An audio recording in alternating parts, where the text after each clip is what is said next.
नहीं बोलूंगा, उसके बाद जितना चाहो आप बोलिए। अच्छा बोलिए यादव जी, बोलिए बोलिए। श्रीमान, आपको बहुत धन्यवाद, आपने इस बहुत महत्वपूर्ण मुद्दे पर बोलने का मुझे अवसर प्रदान किया। मुझे ऐसा लगता है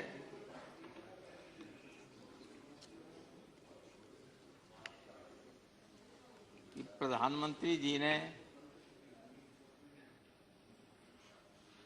पेड़ तो आम का लगाना चाहा था, लेकिन वो बबूल का निकल गया और उसमें इतने कांटे निकले कि देश की आम जनता को उससे बहुत ज्यादा कष्ट हुआ। बड़े लोग नहीं कि वो बबूल के पास जाते आते हैं। माननीय वित्त मंत्री जी जानते हैं, किसी बड़े आदमी के चेहरे पर इस फैसले से सिकन नहीं आई। कोई बड़ा आदमी लाइन में लगे हुए मैंने नहीं देखा।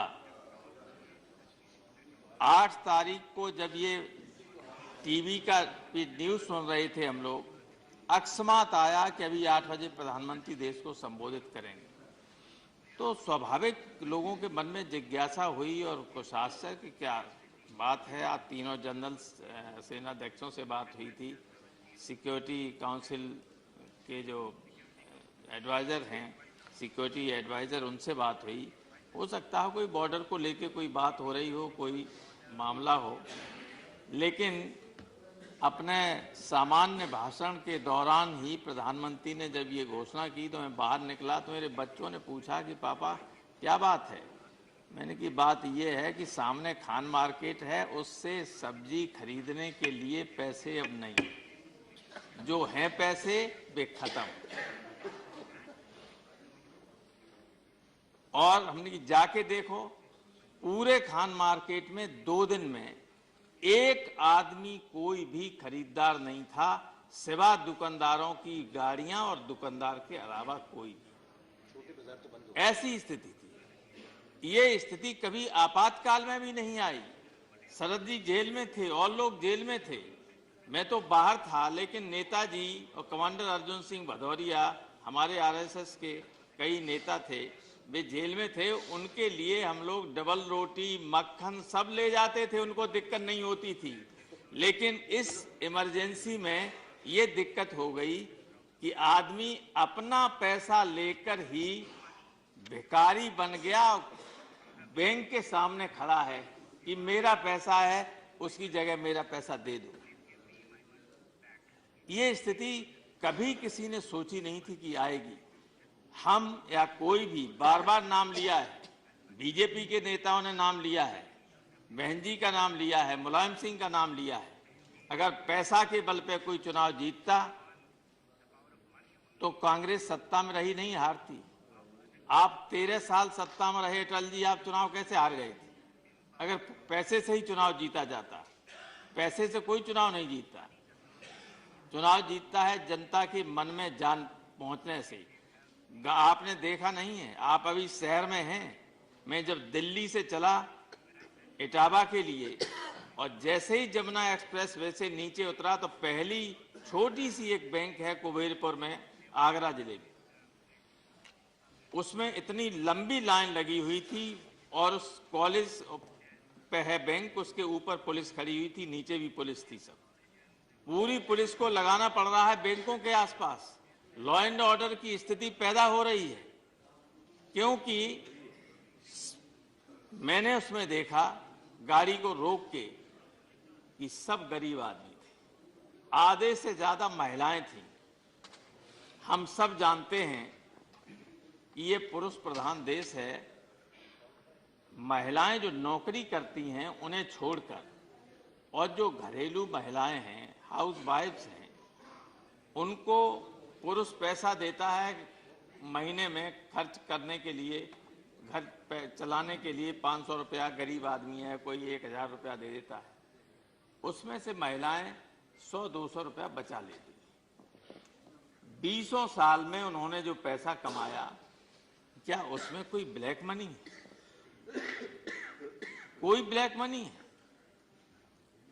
मैंने आज देखा माननीय प्रधानमंत्री जी की मां पैसा अपना जब लेने गई, जिंदगी भर में 4500 रुपया उन्होंने अपना रख पाया। एक एक रुपया, एक एक पैसा बचा के उन्होंने किया और बदला जाके पैसा। ये हालत हर मां की है और तमाम महिलाएं हार्ट अटैक से डेथ हो गई उनकी। जिंदगी भर की कमाई उन्हें लगता है कि हमने 5 रुपया 2 रुपया कमा के, वो ज्यादा हो जाता है तो 500 का नोट ले लिया, 1000 का नोट ले लिया। आप देखिए जाके। मेरी प्रार्थना है बीजेपी के लोगों से कि गांव में और छोटे शहरों में जो लाइनें लगी हुई हैं, उनमें खड़े हुए आदमियों को देखें और महिलाओं को देखें कि उनकी शकल सूरत कैसी है, उनमें कौन पैसे वाला है, कौन ब्लैक मार्केटियर है, कौन ब्लैक मनी वाला है, कौन काले धन वाला है, कौन भ्रष्टाचारी है। कोई भ्रष्टाचारी और रिश्वतखोर लाइन में नहीं है, उसने सब अपना पैसा बदल लिया है। और अगर आपके पास ब्लैक मनी आया है, वित्त मंत्री जी यहाँ बैठे हैं, तो अब बताएं कि कितना ब्लैक मनी आया है, कितने लोगों के खिलाफ कार्रवाई हुई है, कितने लोगों को इनकम टैक्स ने असेस किया है। इस घटना के बाद क्या कारण है? अभी हमारे एमपी साहब ये दिखा रहे थे कि 8 तारीख का ये फैसला है और 5 तारीख को पंजाब में बीजेपी के यूनिट के अध्यक्ष कंबोज जी ने ट्वीट किया है, अगर वो है यहाँ, 2000 रुपए का नोट ट्वीट किया। यही जो अभी है, आया है हमारे पास भी, आज है, मैं बैंक, स्टेट बैंक से लिया। ये कहां से कैसे आया? ये बहुत ही चिंता की बात है। कहीं न कहीं इसमें बहुत बड़ा घपला हुआ है। आपकी जानकारी में नहीं होगा, लेकिन इसकी जांच जरूरी है। इसकी जांच इसलिए जरूरी है क्योंकि इससे जो मंशा है वो मंशा ही फेल हो गया। 10-12% लोगों के पास इस देश की 90% पूंजी है। 90% लोगों के पास तो कुछ नहीं है, खाने पीने का है। तो जो 10-12% हैं उनमें से बताइए कौन लाइन में खड़ा है, किसका पैसा है।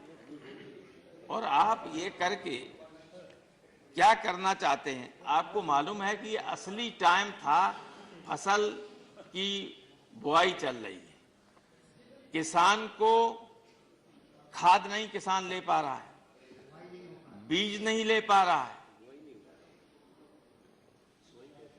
और आलू की स्थिति ये हो गई। आप कहते नुकसान नहीं हुआ? हमसे पत्रकारों ने सुबह पूछा, घेर लिया बाहर, मेरा 10,000 बोरा आलू रखा हुआ कोल्ड स्टोरेज, एक पैसे का आलू नहीं बिक रहा है, सब सड़ जाएगा। अब ये क्या ब्लैक मनी का आलू था? मैं उसका व्यापार करता हूं, हर साल में 25-30 लाख रुपया बच जाता है, और तो कुछ है नहीं हमारे पास। अब की बार घाटा हो गया आपके इस कदम से। सारे कोल्ड स्टोरेज में इस वक्त बीज के लिए जो सीड रखा हुआ है आलू का, वो एक बोरा नहीं बिक रहा है। पूरा जो किराना का मार्केट है, जो सब बंद हो गए। एक दिन में पूरे देश में सैकड़ों करोड़ की सब्जियां फेंकी गई, जो पेरिसेबल वेजिटेबल्स हैं, वो पर डे। शरद पवार साहब बेहतर समझ सकते हैं, बहुत ज्यादा अनुभवी व्यक्ति। पर डे पेरिसेबल सब वेजिटेबल्स को सड़ गई, फेंकी जा रही हैं, कोई लेने वाला नहीं है, खरीदने वाला नहीं है, पैसा नहीं। और ये कहां से, आप किसने राय दी कि 2000 का नोट छापे? 2000 का नोट आप जाइए गांव में, दिल्ली में कोई बात नहीं, खान मार्केट में चले जाइए, कोई बात नहीं, लेकिन दिल्ली से बाहर जाएं, गांव में जाएं, कोई लेगा ही नहीं, कहेगा साहब हमारे पास छूटे पैसे नहीं। और दूसरे, इन बड़े नोटों से को बहुत आसानी से जेब में डाल दीजिए, 2 लाख 4 लाख रुपया लिए चले जाइए, हाथ में ऐसे डाले हुए, और चाहे जिसको दे आई पता ही नहीं चलेगा। इलेक्शन कमीशन भी नहीं ढूंढ पाएगा। पहले ये 9 तारीख से कम्युनिस्ट लोगों के पास पहले आ गया पैसा। सर, ये 9 तारीख से पड़ा हुआ है, कोई लेता ही नहीं। कोई नहीं ले रहा और यहीं से मिला अपने बैंक से। दूसरे देखिए, मैं जो आनंद शर्मा जी ने बात कही वो वैसी बातें थी। मैं आपको व्यावहारिक जो दिक्कत है, मैं वित्त मंत्री जी आपको बाद में कुछ सुझाव दूंगा, लेकिन व्यावहारिक दिक्कत यह है कि जैसे जिसके पास ईंट भट्टा का मालिक है, सैकड़ों मजदूर काम करते हैं, उनको रोजाना पैसा दिया जाता है, बेचारों को प्रतिदिन पैसा मिलता है, उससे फिर शाम को वो अपना सब्जी लाते हैं, मसाला लाते हैं, रोटी बना के सब्जी तब खाना खाते हैं। अब वो पैसा देने के लिए नहीं, 86% आपने बंद कर दी, 14% अब 100% को कैसे कवर कर सकती? सारे मजदूर भूखे मरने की स्थिति में हैं, सारे भट्टा मालिक, सारे कोल्ड स्टोरेज के मालिक, सारे फैक्ट्रीज के मालिक परेशान हैं। मैंने अखबार में पढ़ा कि एम्स में पैसा पकड़ा गया काला, सिक्योरिटी वाला पैसा सफेद करवा रहा था। सिक्योरिटी वाला अपने सिक्योरिटी के एम्प्लॉइज को तनख्वाह नहीं देगा, तनख्वाह देने जाएगा तो पैसा ले जाएगा तो एक आदमी के लिए ले नहीं जाएगा। अगर 800 एम्प्लॉई हैं उसके तो 800 के लिए तनख्वाह ले जाएगा। आप उसकी गाड़ी को पकड़ लें, ये कहें कि ये ब्लैक मनी है, ये काला धन बांट रहा था, वो तनख्वाह दे रहा है, आप कह रहे काला धन बांट रहा है। जिनको पकड़ना चाहिए उनको पकड़ नहीं रहे, जिनको पकड़ना चाहिए उनको प्रेशर दिया जा रहा है। लाखों करोड़ रुपया आपने राइट ऑफ कर दिया लोगों का। मैं कहना चाहूंगा कि जिन इनकम टैक्स में भी, अब पता नहीं, हमें पहले होता था कि अगर इनकम टैक्स रिटर्न नहीं भरा है, बाबू जगजीवन राम तो भूल गए थे, उनके हम जानते ही नहीं भरा जाता है, लेकिन नहीं भरा है तो मान लो 6 साल का नहीं भरा है तो 6 साल की इनकम उसकी डिवाइड कर दी 6 वर्षों में, और उस पर जो इनकम टैक्स पड़ता है जो लग जाए। अब जिस महिला ने 20 साल में 10 लाख रुपया जमा किया तो 1 साल की उसकी आमदनी ऑन एन एवरेज 50,000 रुपए हुई। 50,000 रुपए का इनकम टैक्स लगता है तो ले लीजिए, वरना उसका खाता खुलवा के उसके खाते में पैसा जमा करवा दिए, वैलिडेट कीजिए कि ये बिल्कुल एक एक पैसा सही है, उसको कोई परेशानी नहीं होनी चाहिए। आप आश्वस्त करिए इस देश की महिलाओं को। मुझे कष्ट इसलिए है क्योंकि मैंने पर्सनली जहां जैसे सड़क से निकला, जहां जहां देखा वहां महिलाएं सड़क पर खड़ी। जसवंत नगर में मैंने रोका क्योंकि वहां तो वो मेरा क्षेत्र रहा है, नेताजी वहां से 9 बार 10 बार MLA रहे हैं, अब चप्पाल सिंह हैं। वहां सब घर घर का बच्चा मुझे जानता है, तो मैंने गाड़ी थोड़ी देर के लिए रोक दी, सब महिलाएं रोने लगी, आके मुझे घेर लिया। मैं बहुत दुखी हो गया कि मैंने जिंदगी भर अपना पैसा कमाया, अब हमें दिक्कत यह है कि ये 2-2 दिन खड़े रह रहे हैं, भूखे प्यासे खड़े हुए हैं, गर्मी में खड़े हुए हैं, और हमारा पैसा नहीं मिल रहा है इसके बदले में जो पैसा मिलना चाहिए। आपके पास आपको करना था तो पहले पूरी करेंसी को आपको छपा लेना चाहिए था और उसकी आपूर्ति हो जानी चाहिए थी, और द मोमेंट जैसे ही आपने लागू किया वैसे ही वो सारी बैंकों में उपलब्ध होता तो ये दिक्कत नहीं आती आपके सामने। दूसरे ये है कि एक बहुत बड़ा तर्क ये दिया जा रहा है कि ये फेक करेंसी आती है, आतंकवादी उसका यूज करते हैं। क्या आप ये समझते हैं कि हमारे दुश्मन देश इस बात का इंतजार करेंगे कि 2 महीना बाद इस करेंसी की नकल करें? ऑलरेडी आ गया है, आ गया। बेंगलुरु और सबसे खतरनाक चीज ये है कि जब आपके पास, लोगों के पास करेंसी नहीं है, इस वक्त जो नकली करेंसी आएगी उसको आदमी हाथों हाथ ओरिजिनल समझ के ले लेगा, और इतना आसान पूरे देश में करेंसी फैलाना, आतंकवादियों की या फेक करेंसी को फैलाने का कोई आसान समय हो ही नहीं सकता जो ये है इस वक्त। इस पे इसकी क्या गारंटी है कि पाकिस्तान आपकी अनुमति लेके छापेगा, या और कोई देश है वो आपकी अनुमति लेके आपके इसका नोट का? और ऐसी तो कोई बात नहीं होती है कि इसमें कि वो छाप न सके। अब ये प्रचार किया जा रहा है कि इसमें तो ऐसे ही एक चिप लगी हुई है, चिप। अच्छा, अगर ये चिप लगी होती तो अमेरिका वगैरह आपसे जन कितना साल पहले ही चिप लगा देता। आ रहा है उस पे, ये सब चल रहा है।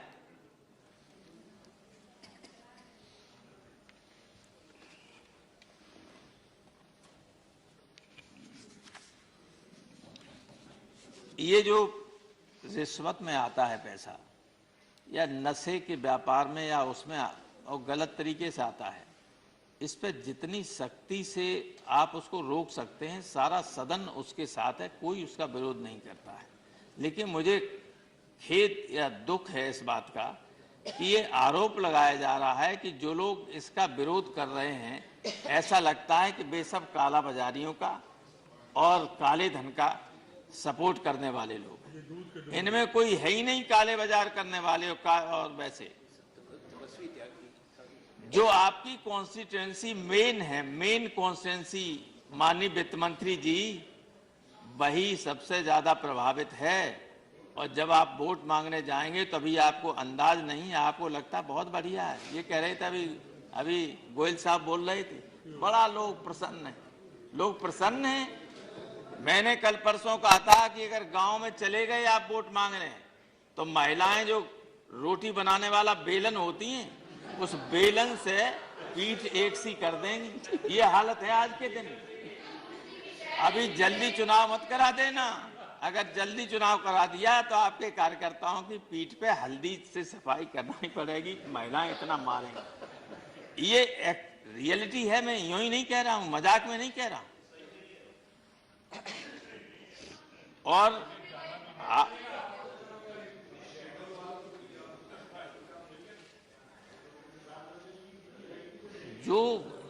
जो पैसा आ रहा है, जो जमा हो रहा है बैंकों में, आपने रिजर्व बैंक के जरिए कोऑपरेटिव बैंक्स पे पाबंदी लगा दी कि आप पैसा जमा नहीं कर सकते। आप जानते हैं कि गरीब और किसान जो है ज्यादातर पैसा कोऑपरेटिव बैंक से लेता है। अब कोऑपरेटिव बैंक पर रोक लगा दी, आप कोई पैसा ले ही नहीं सकते। सोसाइटी पर पूरी 90% किसान कर्ज लेता है कोऑपरेटिव सोसाइटियों से, कोऑपरेटिव बैंक से। उस पर रोक लगा दी गई है कि कोई पैसा नहीं जमा कर सकता है। प्रोफेसर साहब, लोगों को प्रोफेसर साहब, I think you can continue your speech at 2 p.m. Yeah. The House stands adjourned till 2 p.m. 5 होनी चाहिए। आप आश्वस्त करिए इस देश की महिलाओं को। मुझे कष्ट इसलिए है क्योंकि मैंने पर्सनली जहां जैसे सड़क से निकला, जहां जहां देखा, वहां महिलाएं सड़क पर खड़ी। जसवंत नगर में मैंने रोका क्योंकि वहां तो वो मेरा क्षेत्र रहा है, नेताजी वहां से 9 बार 10 बार MLA रहे हैं, अब चप्पाल सिंह हैं। वहां सब घर घर का बच्चा बच्चा मुझे जानता है। तो मैंने गाड़ी थोड़ी देर के लिए रोक दी, सब महिलाएं रोने लगी, आके मुझे घेर लिया। मैं बहुत दुखी हो गया कि मैंने जिंदगी भर अपना पैसा कमाया, अब हमें दिक्कत यह है कि ये 2-2 दिन खड़े रह रहे हैं, भूखे प्यासे खड़े हुए हैं, गर्मी में खड़े हुए हैं, और हमारा पैसा नहीं मिल रहा है उसकी इसके बदले में जो पैसा मिलना चाहिए। आपके पास आपको करना था तो पहले पूरी करेंसी को आपको छपा लेना चाहिए था और उसकी आपूर्ति हो जानी चाहिए थी। और द मोमेंट जैसे ही आपने लागू किया वैसे ही वो सारी बैंकों में उपलब्ध होता तो ये दिक्कत नहीं आती आपके सामने। दूसरे ये है कि एक बहुत बड़ा तर्क ये दिया जा रहा है कि ये फेक करेंसी आती है, आतंकवादी उसका यूज करते हैं। क्या आप ये समझते हैं कि हमारे दुश्मन देश इस बात का इंतजार करेंगे कि 2 महीने बाद इस करेंसी की नकल करें? ऑलरेडी आ गया है, आ गया। बेंगलुरु और आ गया। सबसे खतरनाक चीज ये है कि जब आपके पास, लोगों के पास करेंसी नहीं है, इस वक्त जो नकली करेंसी आएगी उसको आदमी हाथों हाथ ओरिजिनल समझ के ले लेगा। और इतना आसान पूरे देश में करेंसी फैलाना, आतंकवादियों की या फेक करेंसी को फैलाने का कोई आसान समय हो ही नहीं सकता जो ये है इस वक्त। इस पे इसकी क्या गारंटी है? कि पाकिस्तान आपकी अनुमति लेके छापेगा, या और कोई देश है वो आपकी अनुमति लेके आपके इसका नोट का, और ऐसी तो कोई बात नहीं होती है कि इसमें कि वो छाप न सके। अब ये प्रचार किया जा रहा है कि इसमें तो ऐसे ही एक चिप लगी हुई है, चिप। अच्छा, अगर ये चिप लगी होती तो अमेरिका वगैरह आपसे जन कितना साल पहले ये चिप लगा देता। आ रहा है उस पे, ये सब चल रहा है।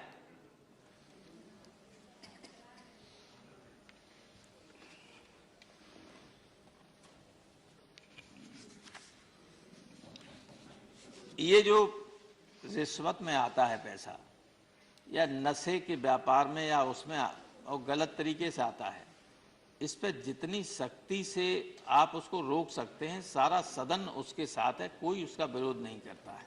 लेकिन मुझे खेद या दुख है इस बात का कि ये आरोप लगाया जा रहा है कि जो लोग नहीं बोलूंगा, उसके बाद जितना चाहो आप बोलिए। अच्छा, बोलिए यादव जी, बोलिए। श्रीमान, आपको बहुत धन्यवाद, आपने इस बहुत महत्वपूर्ण मुद्दे पर बोलने का मुझे अवसर प्रदान किया। मुझे ऐसा लगता है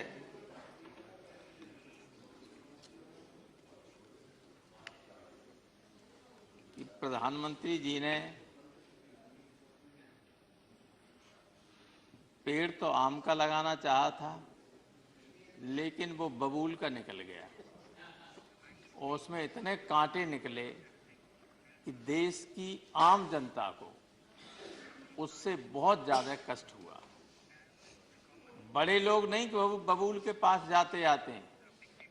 माननीय वित्त मंत्री जी जानते हैं, किसी बड़े आदमी के चेहरे पर इस फैसले से सिकन नहीं आई।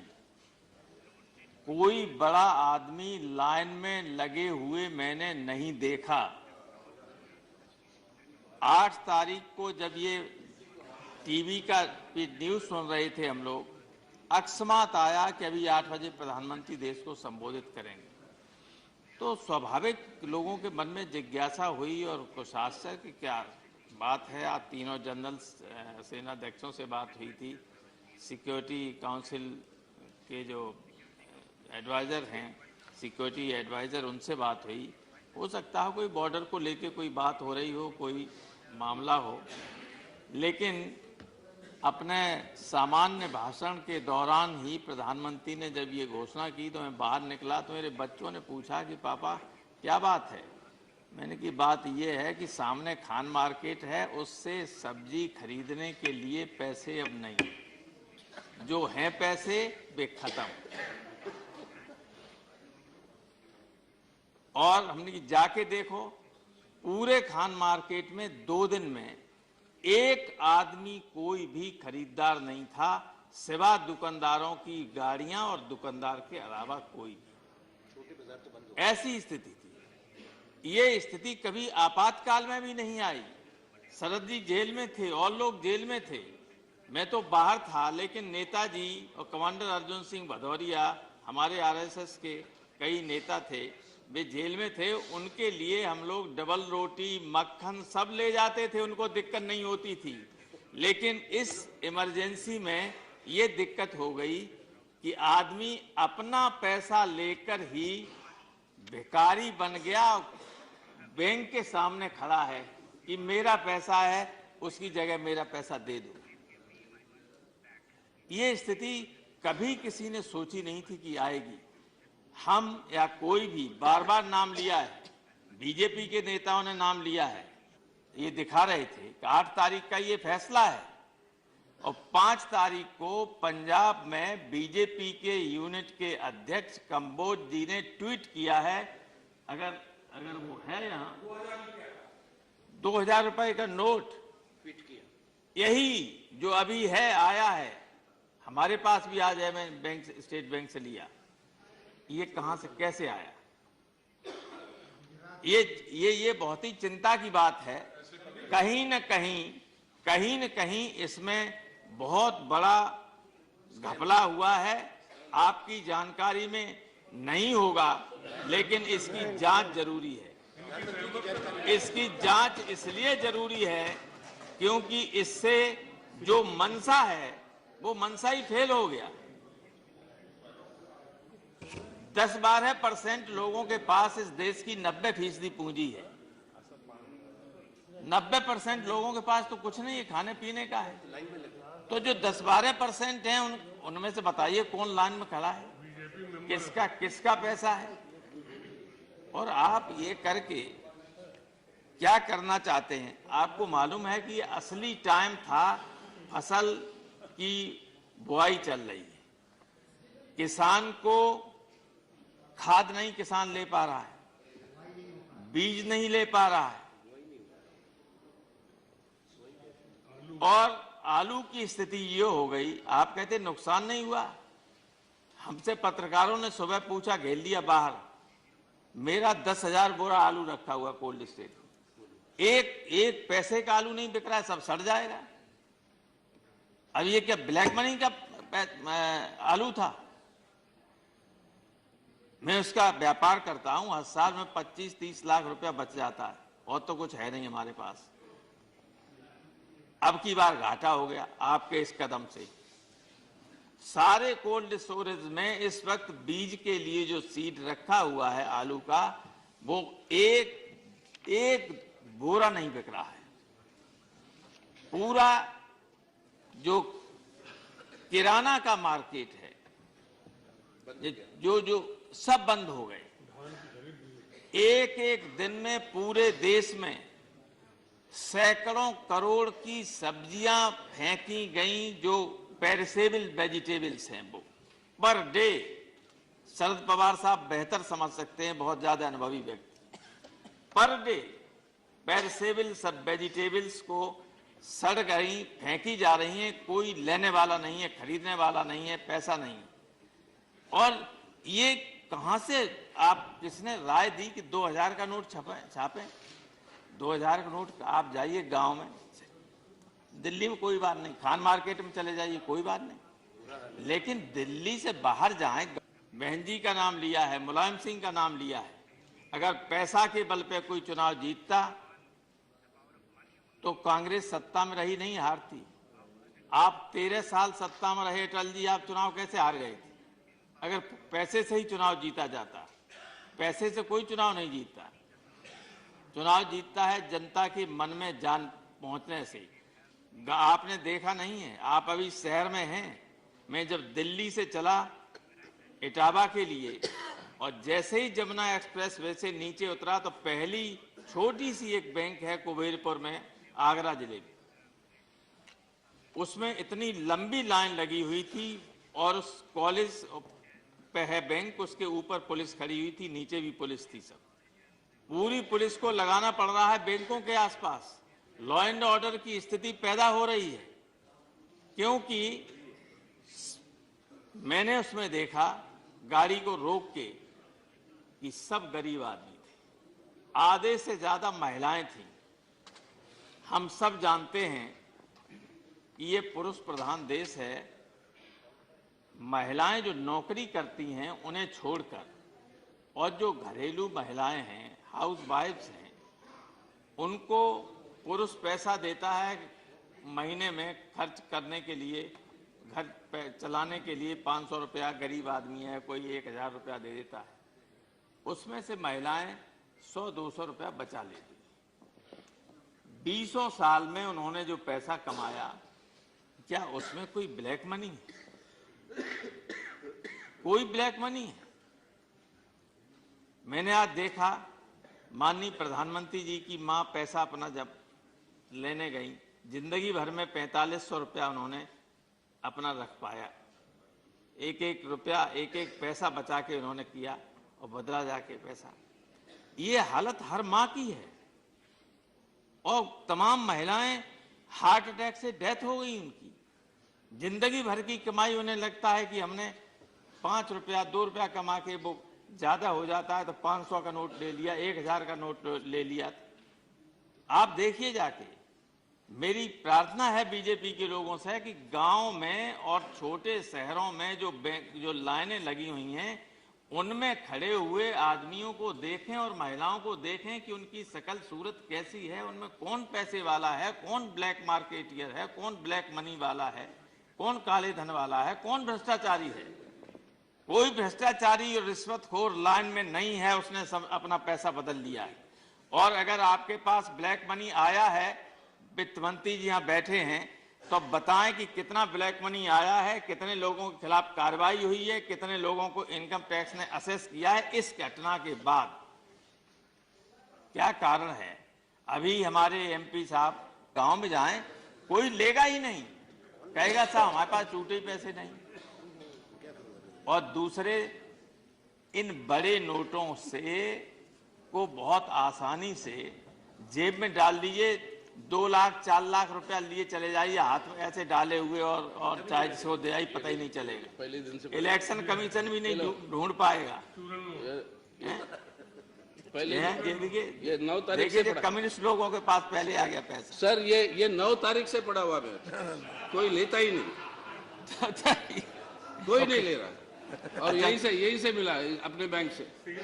दूसरे देखिए, मैं जो आनंद शर्मा जी ने बात कही वो वैसी बातें थी। मैं आपको व्यावहारिक जो दिक्कत है, मैं वित्त मंत्री जी आपको बाद में कुछ सुझाव दूंगा, लेकिन व्यावहारिक दिक्कत यह है कि जैसे जिसके पास ईंट भट्टा का मालिक है, सैकड़ों मजदूर काम करते हैं, उनको रोजाना पैसा दिया जाता है, बेचारों को प्रतिदिन पैसा मिलता है, उससे फिर शाम को वो अपना सब्जी लाते हैं, मसाला लाते हैं, रोटी बना के सब्जी तब खाना खाते हैं।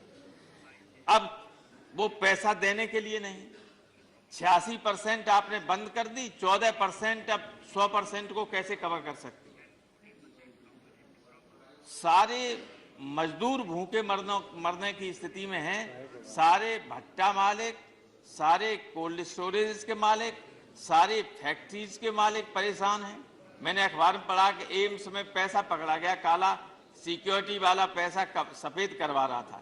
सिक्योरिटी वाला अपने सिक्योरिटी के एम्प्लॉइज को तनख्वाह नहीं देगा, तनख्वाह देने जाएगा तो पैसा ले जाएगा तो एक आदमी के लिए ले नहीं जाएगा। अगर 800 एम्प्लॉई हैं उसके, तो 800 के लिए तनख्वाह ले जाएगा। आप उसकी गाड़ी को पकड़ लें, ये कहें कि ये ब्लैक मनी है, ये काला धन बांट रहा था, वो तनख्वाह दे रहा है, आप कह रहे काला धन बांट रहा है। जिनको पकड़ना चाहिए उनको पकड़ नहीं रहे, जिनको पकड़ना चाहिए उनको प्रेशर दिया जा रहा है। लाखों करोड़ रुपया आपने राइट ऑफ कर दिया लोगों का।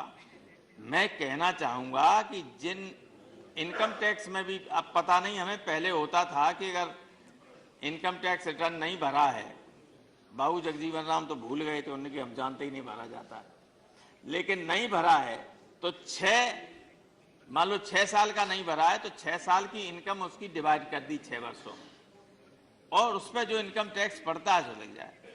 अब जिस महिला ने 20 साल में 10 लाख रुपया जमा किया, तो 1 साल की उसकी आमदनी ऑन एन एवरेज 50,000 रुपए हुई। 50,000 रुपए का इनकम टैक्स लगता है तो ले लीजिए, वरना उसका खाता खुलवा के उसके खाते में पैसा जमा करवा दिए, वैलिडेट कीजिए कि ये बिल्कुल एक एक पैसा सही है, उसको कोई परेशानी नहीं